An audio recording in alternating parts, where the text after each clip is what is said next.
This is the You Can Learn Chinese podcast. For everyone who's trying to learn Chinese or reaching for the next level, you came to the right place. I am your host, Jared Turner, and here's a fun fact about mushrooms. They're all edible at least once. My co-host is John Pazin, who's out for this episode, but he recently pontificated, if the earth is flat, then what's on the other side? Let's get to it. My name is Marko Javoanovic, but you can call me Mark or Marko, depends how somebody pronounces my name. My work is a software developer in Symphony Digital, and I'm from Serbia, and I'm currently located in Serbia.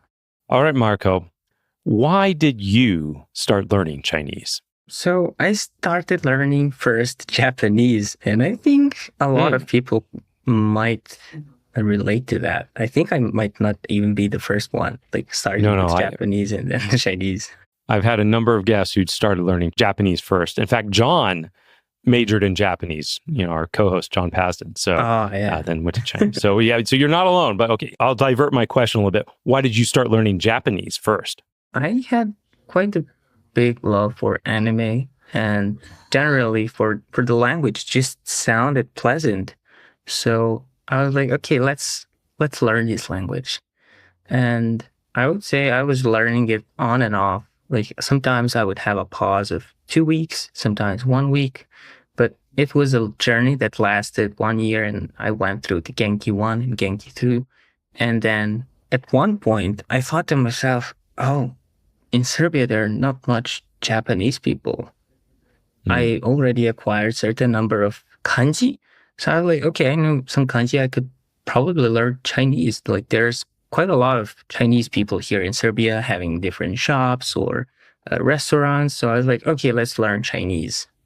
So that's how it started. Well, Marko, I'm going to back up a little bit on this for you. So even before you decided to learn Japanese, there are a lot of people like manga and, maybe some other Japanese things, but they don't go learn the language. Why did you decide to even go start learning the language? I think it might be my interest generally in culture, maybe my even systematic approach of learning stuff. I wanted to understand something more deeply because at one Reddit post I read from some manga, they were saying, oh, in this episode, he was addressing him like respectfully. But if you don't know the language, you don't know if the speaker is addressing someone respectfully. So after learning Japanese for some time and learning about Keigo, I was like, oh, that's what they meant with that. Like they're addressing them like respectfully using this honorific language. So from that point, I was like, okay, I want to understand how people address each other. Yeah, that makes a lot of sense. But then why did you go ahead and take that next step further? Okay, I mean, you realized there's more Chinese people there in your area. There's more opportunities to use it.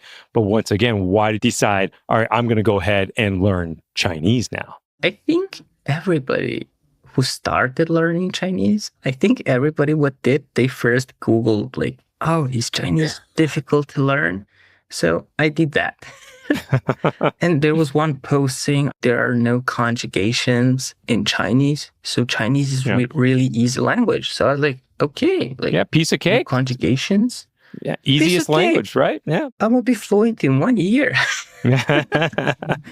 And it totally happened, right? I thought like, oh, after HSK 2 or 3, I'm going to be speaking like a native. Oh boy, I was so wrong about that. So I came to one Chinese shop and I said to a Chinese guy, oh, 你会说中文吗? And he replied that he can speak Chinese and started speaking so fast. Nothing I've heard in those textbooks.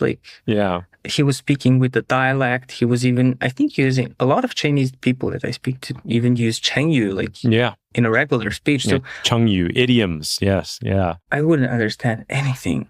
So I was like, oh boy, this is going so bad. But luckily, he saw that I was struggling and he immediately switched to English. So okay, at least he can understand something.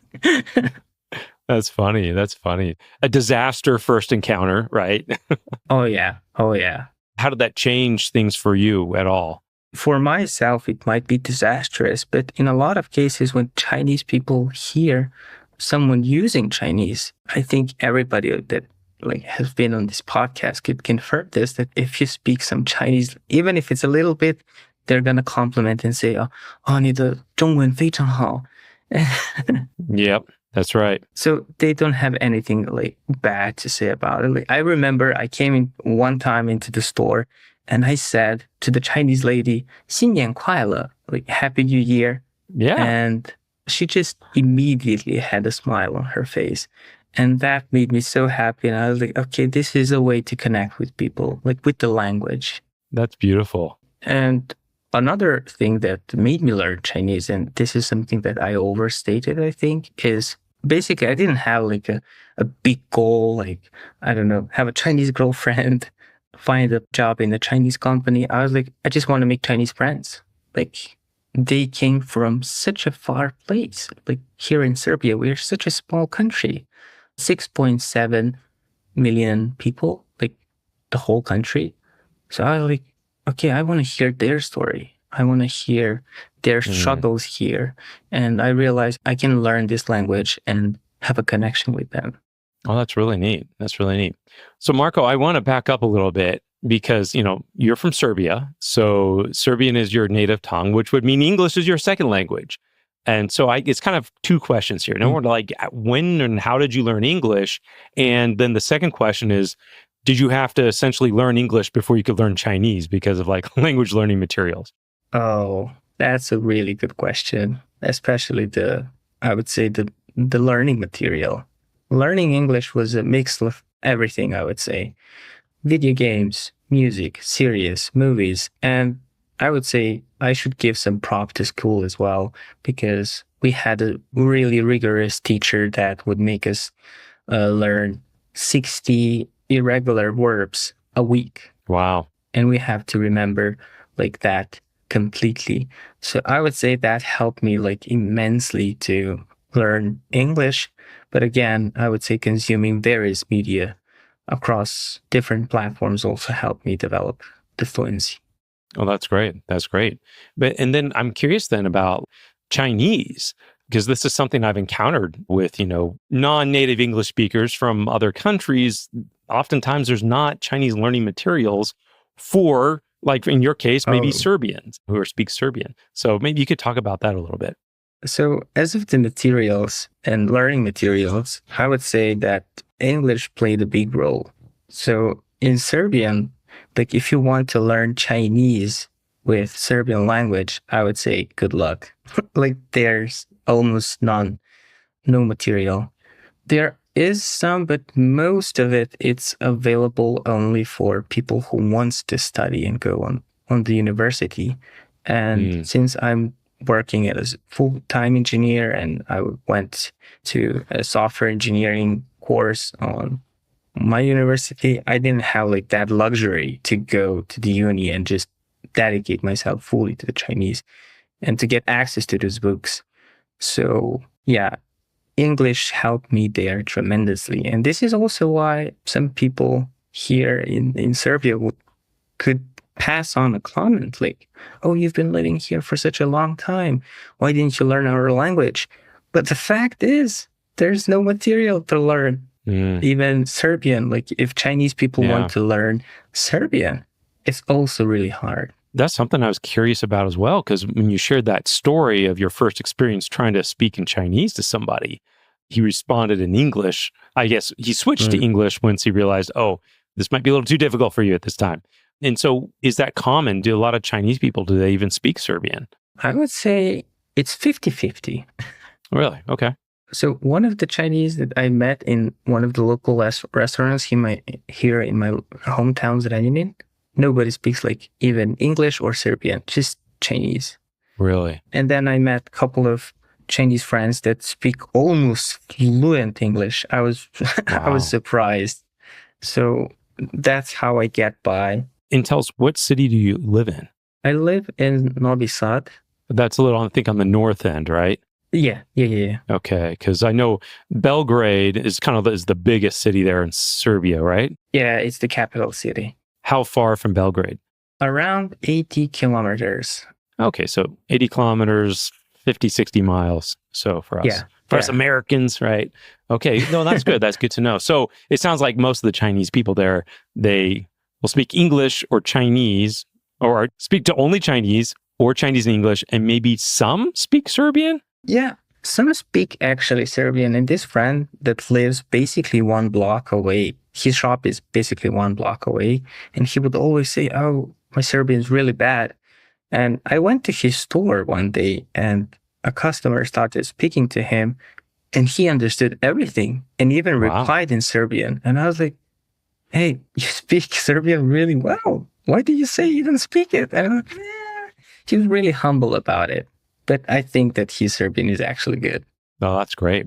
Well, tell us a little bit. Like, I just don't have any understanding of Serbian at all. I don't even know what it sounds like. So I hate to say that. But tell us a little bit about how closely or not closely related those languages would be, as well as maybe like sounds, and maybe you could talk about that a little bit. So, sound-wise, I would say Serbian has actually a lot of similarities with Chinese. Oh, really? In what? Maybe you could give us some examples. Not in grammar, but in the sounds. So we do have letters such as ch, j, j, sh, k, z. Like all of those tones kind of, if it's not the same, it at least resonates some of the Chinese tones. So for me, understanding the difference between xi and sh, I didn't have issues with that. So I would say I was lucky on that regard. Wow.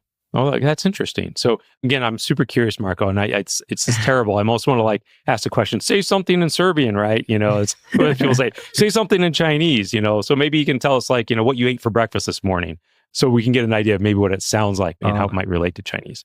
So if you want to say I ate eggs for breakfast, you would say jeo sam jaje za doručak. And the language doesn't sound like Chinese, but as I said, it has those tones.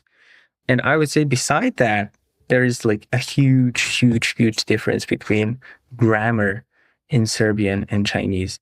I would say our grammar is to some extent similar to Japanese in a sense that we have honorific form. Like if I want to show respect to you, I would conjugate verbs differently. So this is why I personally also think that Serbian language is quite difficult, and I can understand if somebody is having struggle learning it like for 1 year or 2 years. Interesting. Yeah, I've heard that when it comes to grammar conjugations, Slavic languages in general can be very complex in that area.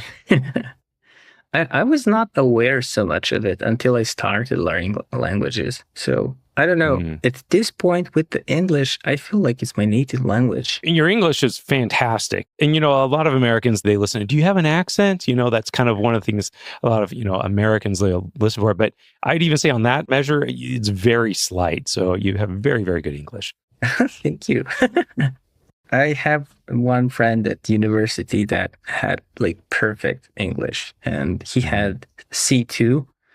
So I bothered him like a lot to teach me how to pronounce things properly in English. So I think I have to give him props for that. His name is David Gallo. Wow. Really cool dude. That sounds great.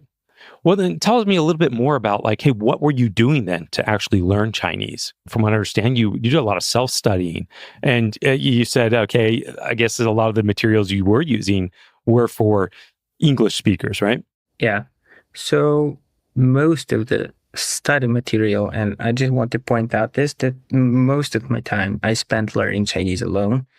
And how I started is basically watching some YoYo Chinese videos. Yeah, I know YoYo Chinese, it can be a good platform. A lot of people say good things about it. The thing I had in my mind, I was really aware of that you have to get used to the language first. So this is the first step for me. To me, at that point, Chinese would just sounded like blah, blah, blah. Like it didn't make any sense. And what I told to myself, okay, I need to get my ears used to this language, because at this point, I was not exposed to the Chinese as much as I was exposed to English or even Japanese. So I was like, okay, I need to get used with the tones. And that's the first thing that I did for 2 weeks. Mm. And how did you do that? I would just listen to some audio. They would say one word and I would try to repeat it. And I was doing that just for 2 weeks. And I'm assuming, did you even know what these words meant at this point? No, You're just trying to get the sounds and okay, that's interesting. How did that work out for you? I would say it gave me a solid ground on how to hear the tones at first. And after that, I went on to the standard route. Like I bought online version of HSK book. Mm-hmm. I bought course Chinese from zero to hero. Mm-hmm. And I started going that path because I told to myself, okay, you don't have any basic ground in this language. Like if you want to comprehend it, like you cannot just jump straight into the native material. Yeah. So my first goal was to get the basics and a good background and then dive into the other things. And I just want to point out one thing, and not because I'm on this podcast, but Mandarin Companion books really helped me here. Oh, great. Wow. Because Mandarin Companion was like a cherry on the top for me there. I would go through HSK book, and after HSK book, I would go through Mandarin Companion books. Like HSK 1, I would read breakthrough level. HSK 2, I would read level 1. HSK 3, I would reward myself with reading Mandarin Companion books. Wow. And I want to say that it helped me tremendously because at that point, you're still unable to use this language effectively. Mm-hmm. And what Mandarin Companion, and I also read some other graded readers, what these graded readers help me with is to use the language without waiting that long awaiting opportunity to like, oh, I wait for the opportunity to speak it perfectly. So I think in one of the podcasts, you said the word like fluent now. That's just what I was going to say, Marko. Fluency now. That's why I don't like using the word fluent really, because I call it the F word, because fluent in what? You can be fluent. If you know only 300 words, you can be fluent in those 300 words. And that's basically what those graded readers gave it to me. And what I also did at that point is I realized, okay, I need to listen to this language more. So not just read it, I also need to listen to it. So I found Mandarin Companion really good that it had an audio version as well. So I would re-listen those books like 10 times. That's great. Wow. My goal with that was, okay, I want to hear a sentence, but not to like think, okay, did he use this word? Did he use this phrasing? Did he use this pattern? Like, I don't want to thought processes. I just want to hear it and immediately have a thought about it. So that's why I was re-listening to the audio over and over. And I think for some people that might be really boring. But for me, I think it really paved the path for the tones. No, that makes a lot of sense because some of that stuff just really comes with repetition. And, this is something that I've talked about before. Like if you are talking with a native speaker and let's say you have studied and you actually, do or at least should know all the words and things that they're saying, but sometimes you just don't get it. But imagine if you were speaking with somebody and there were essentially subtitles for your conversation. Yeah. And that's a little bit like, listening to the audiobook and reading it at the same time. That's a little bit like what it does. And it trains your ears to connect the words with, their character and how they can be pronounced. Yeah, that's basically how I view it. I view it as a training ground. Just like the martial art, you would repeat one move like over and over again until it becomes instinctive. So that was basically my idea and thought behind it. Okay, let's do it. And as soon as it gets maybe even boring, I would move on to the next stuff. And then once I forget about that thing, I would go back and re-listen to it. Like, okay, I was not listening for this for 1 month. Let's see if I could understand this without pausing. Wow. And how did that go for you?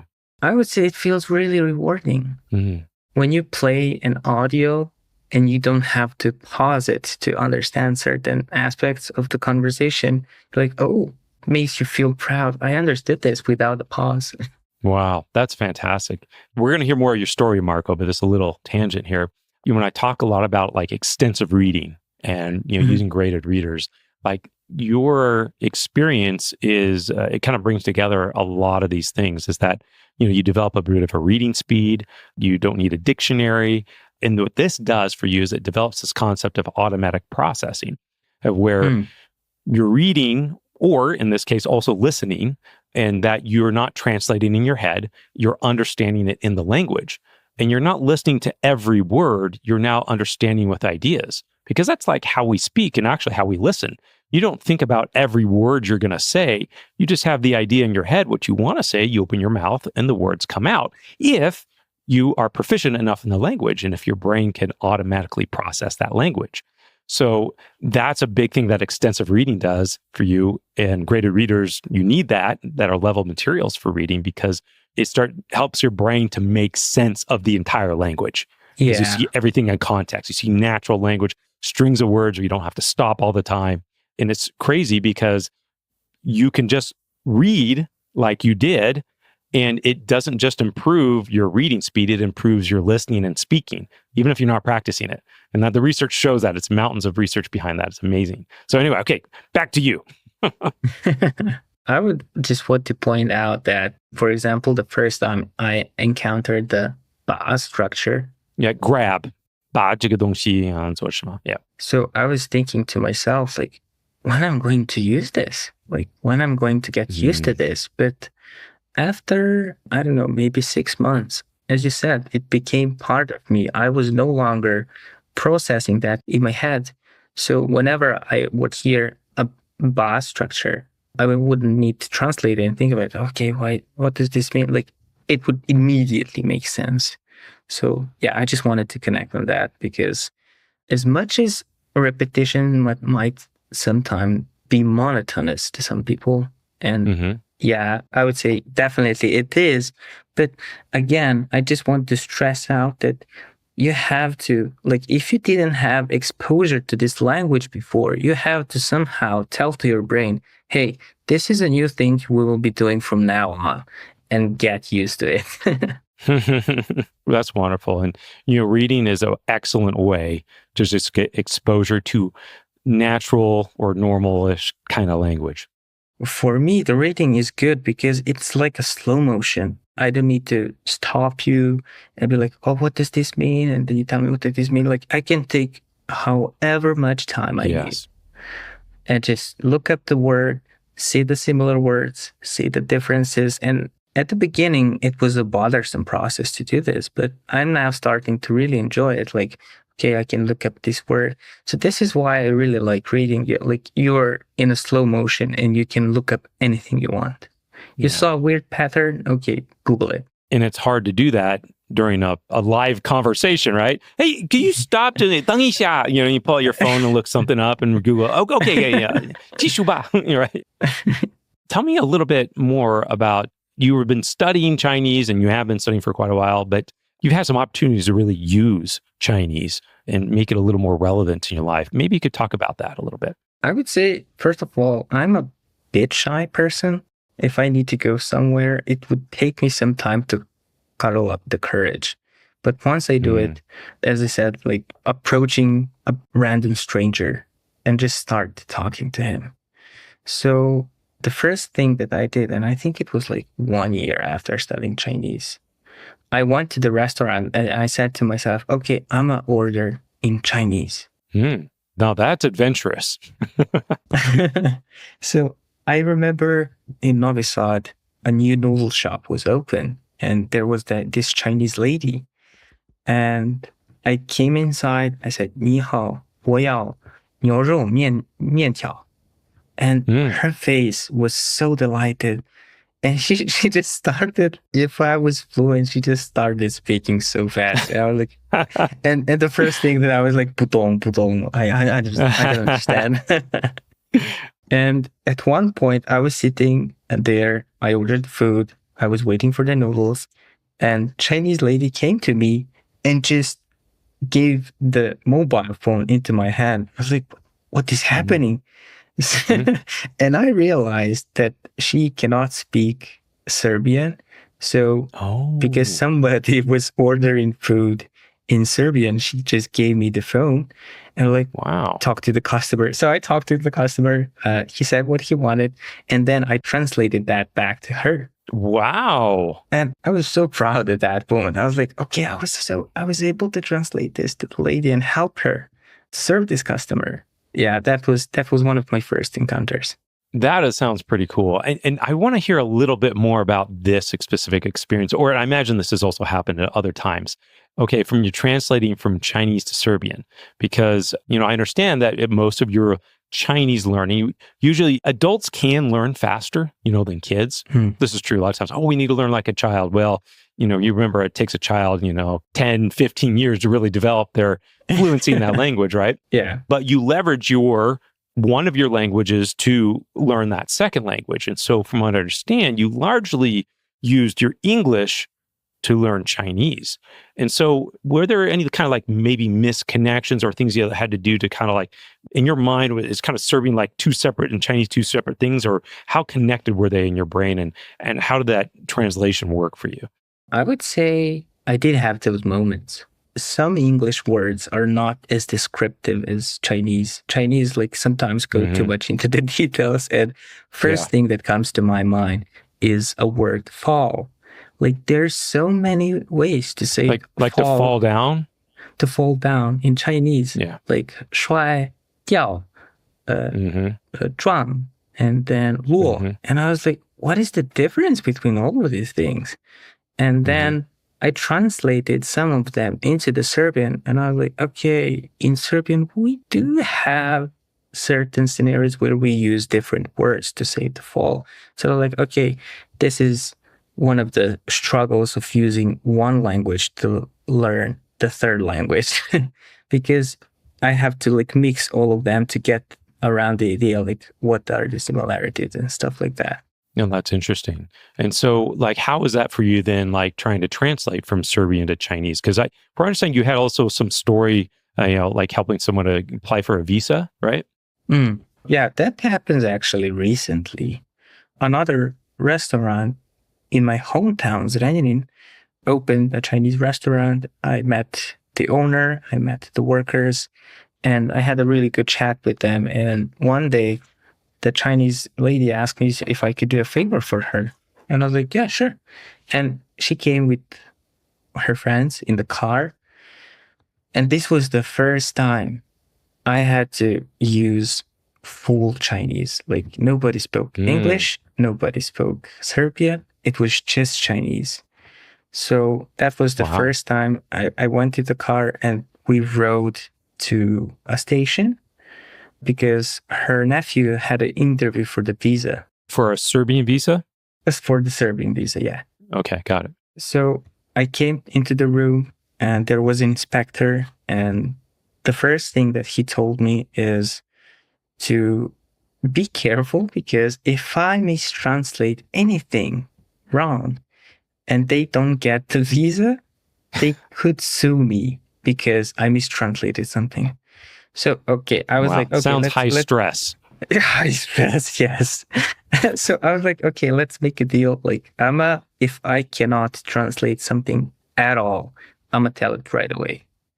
And he was like, okay, because at that point, he felt it was better for me to translate than use Google Translate. And then sometimes Google Translate wouldn't even translate some things properly in Serbian. Like for English, it works good, but sometimes for Serbian to Chinese, I can imagine. And it still doesn't get everything right in, to English, unless it's too complex, right? But I get what you're saying. So what happened? So this lasted like 1 hour. It was really long. An hour? Yeah. An hour you're translating from Serbian to Chinese. Okay. He was asking about various stuff, like where he lives, with him, with whom, what about relatives, if he's married, what is his 专业. And I translated all of that. And at one point, because he was talking about his universities, I'm still at the learning phase where I don't know many characters. So Hmm. I was not able to understand which university he went to. So I had to use Google Translate there. Not bad. And at that point, we finished and wrapped up the interview. And he was like, okay, now I'm going to call a professional Chinese interpreter because I would just want to make sure that what you translated is correct. And so was this being recorded then? No, it was actually not recorded, but he wanted to make sure that what I translated and what he said is correct. And this phone call lasted around 10 or 15 minutes. Uh-huh. He hangs up the call, looks at me, and like, man, not bad. Like, you did a nice job. And he was like, okay, hear me out. Once you perfect your Chinese, you can come here and you'll have a job. And man, Wow. I felt so proud at that moment because That's amazing. it was the knowledge I was accumulating for 1 year and 6 months. And it kind of showed me like, oh, this is paying off. Like it takes time, but you see it's paying off. So yeah, it felt really nice. Wow, that sounds like a big accomplishment. And I'll have to be honest, I think me, a year and a half in, I don't think I would have been able to do that. One thing I would like to point out for the listeners, especially those who wants to learn Chinese alone, is that this sometimes for me, this is a lonely road. Like not many people are interested in learning Chinese. And even if you tell them that you're learning Chinese, like it's not like you want approval of other people, but sometimes when you're learning something, you want to share your struggle with someone. Like, hey, I had difficult with this. And then the other piece, like you just want to rant to each other sometimes. Yeah, there's a common bond, especially among us Chinese learners. Yeah, so this is one of the things that I've been missing. Like I didn't have a Chinese learning buddy. So once I heard those words from that inspector, that was the approval of me like, oh, you're doing good.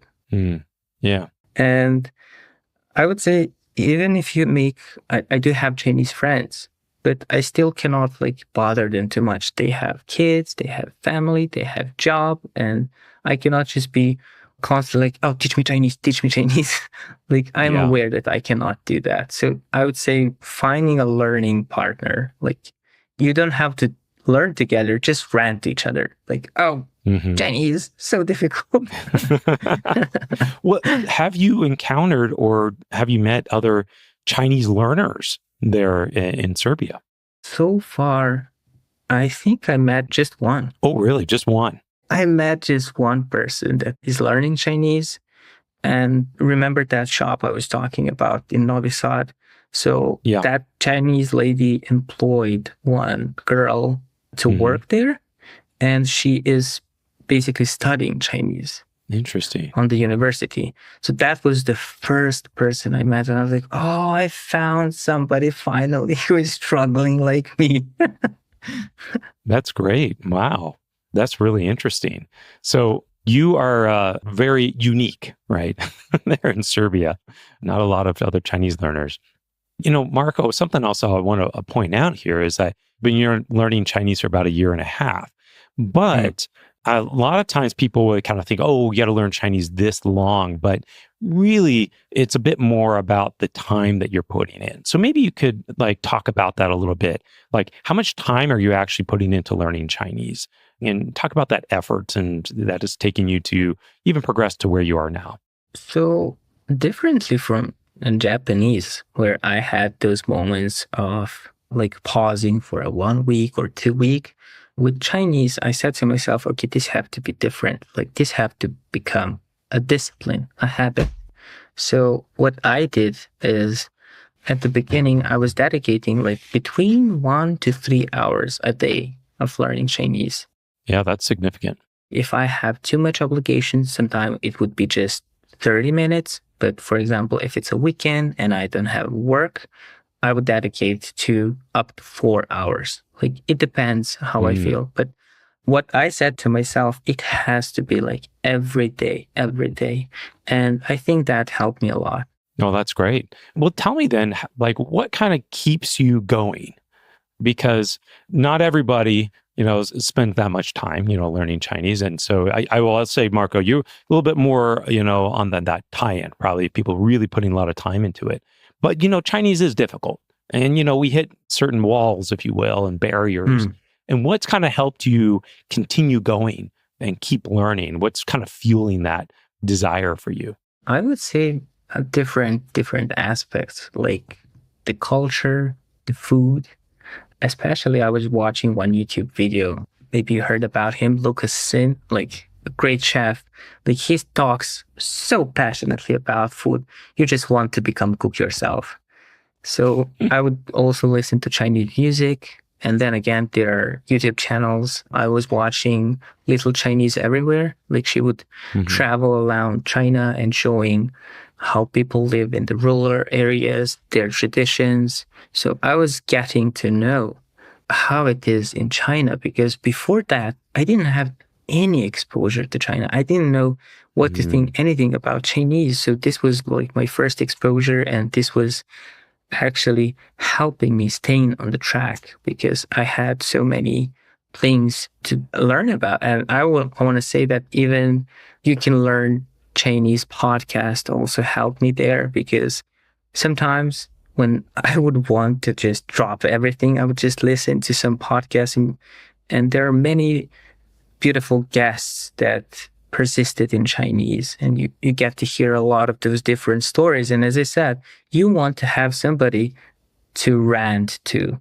And on your podcast, I would be able to hear the struggles of those people and be like, okay, they made it, I'm gonna make it as well. So I would say, yeah, it's a combo of listening to the podcast, a combo of being interested into the culture and food and music. That's great. Well, Marco, then I'm also curious a little bit about, you said how learning Chinese has changed some of your perceptions of China, Chinese culture in general. Like, how is that different than perhaps what the norm is there in Serbia? So maybe you could kind of paint a picture of like, what is that common perception there in your culture, and then a little bit how it's changed? So I remember as a kid, like the first thing that comes to my mind when I would see a Chinese person, I would think just about Chinese shop. And they sell some really various goods. Sometimes they would be even associated with cheap stuff. So this was like the furthest I had as a concept about Chinese and stuff like that as a kid. Because even though that Serbia has a really good relationship with China, I think we still didn't build a really good mental model about China, its culture, and its people. And I think that learning Chinese helped me get to know Chinese people more, like what they, for example, do for a New Year, what they do for the 中秋节, and different festivals they have. Like it really helps deepening and understanding the culture. Like, for example, one of the things that comes to my mind, and I was talking that with one of my Chinese friends, I was like, okay, if I ever go to China and I met an unknown lady, what should I say? Should I say, "ai"? And you're like, no. Like, especially if she's like a young lady, you should not say that. Yeah. yeah. She'll be, what? 怎么了? Right, yeah. So I'm not that old. So I think having Chinese friends also in that regard, like since when I'm already speaking about it, like having Chinese on that regard also helps a lot. Especially like to one of my Chinese friends, it was a girl, and I wanted to say to her that she is behaving really natural and she's so ongoing and you can just chat easily with her. So I told her that she's 随便. And yeah, no. and she was like, no, like you cannot say that to a Chinese girl. And I'm like, what? Yeah, that's funny. Yeah. So, for listeners, that kind of means she's easy, So yeah. Actually, it's a 很随便 means like, oh, you're easy. So 随便 means like you're kind of laid back. So I always say, well, 我是随便，但是不是很随便. And so, that's kind of the joke, I'd say. So like, yeah, I'm laid back, but I'm not easy, you know. But yeah, you wouldn't say that to a girl because yeah, the connotation's not good, right? But what fascinated me, she said that if you said that to a guy, it's a compliment. But if you say it to a girl, it's not a compliment. Like, oh wow, like it's good to know that. Thank you. Yeah, that's interesting. That's funny. That's funny. Well, Marko, I know that, you know, being there, you don't have as many opportunities to speak Chinese. So what have you been doing or what have you done to try to get opportunities to use the language? So most of the time, I would just add people on Weixin or WeChat, and I would basically carry on the conversation there. But I also once mentioned the Chinese restaurant here in Serbian. I went there and I told to the shop owner, like, I really don't have much opportunity to speak to Chinese people. And he was like, oh, you can come here whenever you want and practice. Just come like at this point of time so we don't have like too many customers. So as a token of the gratitude, I would basically go buy snacks, fruits, some Serbian food, and I would just bring it there just to show my gratitude that they gave me this opportunity to practice with them. And this older Chinese dude comes to me and he was like, oh, when you come to China in Beijing, I'ma take you in my home and I will take care of you. And that was really heartwarming moment I had there because I finally felt connected with them because I was using the language to communicate them. I understood them and they understood me. Okay, I didn't understand 100%. I just want to be straight there. There were pudong moments, like I didn't understand. But yeah, just wanted to share that as well. Yeah, I love how Chinese people can be just so caring and, you know, take you under their wing, so to speak. And it sounds like you've had a really good experience and connection with those people there. Yeah, I would say Chinese people are one of the most heartwarming people. Like every time I had an interaction with them, it was always something wholesome. So I also have that Chinese friend that is having his own workshop 1 block away, and he would just call me out and be like, "Hey, did you try baozi? Like, what is that?" And like, okay, just come to my shop and you're gonna try it. So I had many of those moments like that, and Chinese people are really warm and quickly to connect, I would say. A Chinese an older lady would just come to me and she would just say to me, oh, we are friends now. Like, if you have a problem, you come to me. And I also try to be as open as possible to them as well and tell them like, okay, if you need some paperwork to pay the bills or something like that, like you can always call me. Or help translating for your visa interview, you know. Yeah. So I also open really to help them as much as possible to integrate here because I can understand the frustration of being in another country that doesn't use your language. So I always try to make as comfortable as possible for them. Even one Chinese friend, my twin brother, had a wedding and we invited that Chinese friend. Oh, wait, you have a twin brother? Yeah, identical twins. Wow, there you go. Wait, I'm assuming he doesn't speak any Chinese. No. So you invited a Chinese friend to your brother's wedding then? Yeah. And after the wedding, he sent me a message and that he said that he never felt like so connected. He just felt like he was part of the family. And I was like, yeah, that was actually my point. And this is actually what I was trying to do. Like, I'm aware that you're in a faraway place, far away from the family, far away from the relatives. So I just wanted to make him as home as possible. And I'm really happy that he felt like that. And like the learning Chinese really created beautiful connections. And this is basically my primary reason for learning Chinese, like building those connections. That's a heartwarming story. Thanks for sharing that, Marko.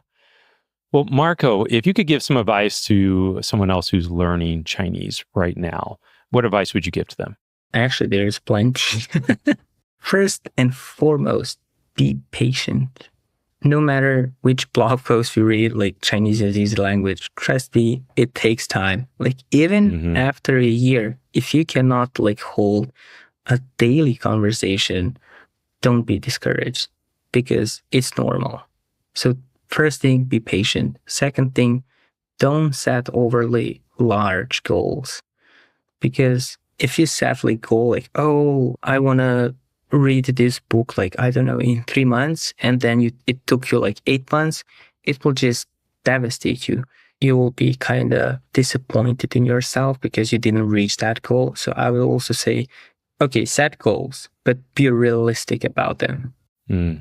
Then I would say, don't over measure progress. So for me, I was doing that like a lot. Like, okay, did I learn 100 characters, 300 characters, 500 characters, and stuff like that? Like, did I go to HSK4, HSK5? And I was over measuring stuff, and I realized I was kind of losing interest and didn't enjoy as much language because I was grinding instead of enjoying the learning process. So I would also say, don't over measure the progress. Like, okay, it's okay to have some measures, but just don't overdo it. Another thing, pay attention to the tones. At the beginning, it might seem like it's not important, but for example, I had one moment where I was speaking with one of my Chinese friends, and she said, 食品, which means food. But there's also a word 视频, which means video. So I thought she was talking about videos, and I concentrated my mind on that. And I didn't realize she was actually talking about food. So just one tone off can set you off, I would say. So really, if you can, pay attention to the tones. Another thing would be to re-listen your audios. As I said, you want to make your brain get used to the sound and the flow of the language. You basically make your brain get used to the language. So I would say that this is really important part, because as much as you listen, the more your brain will be like, okay, I need to process this. Like, there is no choice. I have to do it. Yeah. One of the things that I heard from your podcast, and I was actually encouraged by that, I was at the beginning learning how to write characters. And in one episode, you mentioned that you could basically learn how to read without writing. And I was a bit skeptical, honestly. It's true. And I was like, okay, let's give it a try. And I can say that it really makes sense, actually, because it's like looking at the map. And if somebody says, where's America? You can point it out. Like, where is Europe? You can point it out. But if somebody told you, like, okay, draw the borders, then you realize, okay, and then that's how you realize, okay, you can learn the patterns and recognize them instead of like writing everything by hand. And that's when I realized, if somebody knows how to write, man, they probably spend like an insane amount of time. Yeah, that's so true. I say I've had some people ask me, well, how could you read Chinese and not know how to write it? I said, well, same way that you could read the word discombobulation, but not know how to spell it. And they're like, oh, okay, yeah, I guess so. That's a good example. I would say maybe the last thing that might be important, and it was important for me, it's fine to forget. It's a part of the process. Like, you need to forget the character, like, 10 times before you remember it. So also I would stress that out. Like, if you're forgetting characters and you're like, oh, I'm so stressed about forgetting, like, it's part of the journey. Yeah, that is true. That's very true. Well, Marko, really appreciate you sharing all your advice, your story, your perspectives. And I think it's been really insightful for me. And also thanks for expanding my view as well to, Chinese learners and just different parts of the world that I know many others don't have exposure to. I would also like to thank you for having me on this podcast. And I really hope that this would encourage people who are self-learning Chinese. If you have an opportunity, learn it, take every day, speak to your Chinese locals, and make friends, make connections. And you can learn Chinese. you can learn Chinese. You have been listening to the You Can Learn Chinese podcast. I'm Jared Turner, co-founder of Mandarin Companion, alongside my co-host John Pazin, co-founder of Mandarin Companion, founder of All Set Learning, the Chinese Grammar Wiki, and Sinosplice.com. Got a Chinese learning story? We want to hear it. Head over to our website and apply to be featured on the show. If you like today's episode, hit that subscribe button and share it with a friend. You can also leave us a review on iTunes. We love hearing from you. Or come connect with us at MandarinCompanion.com and follow us on Instagram, Facebook, Twitter for more tips, updates, and good times. Want a fun way to boost your Chinese? Grab a Mandarin Companion graded reader. Available on Amazon, Apple Books, Google Play, or wherever you get your books. Apologies to John Cena. We just ran out of time. The You Can Learn Chinese podcast is produced by myself, Jared Turner, and is edited by Jasper Chua. A big thanks to our special guest, Marko Javoanovic. And of course, thanks to my co-host, the man, the myth, the legend, John Pazin. See you next time.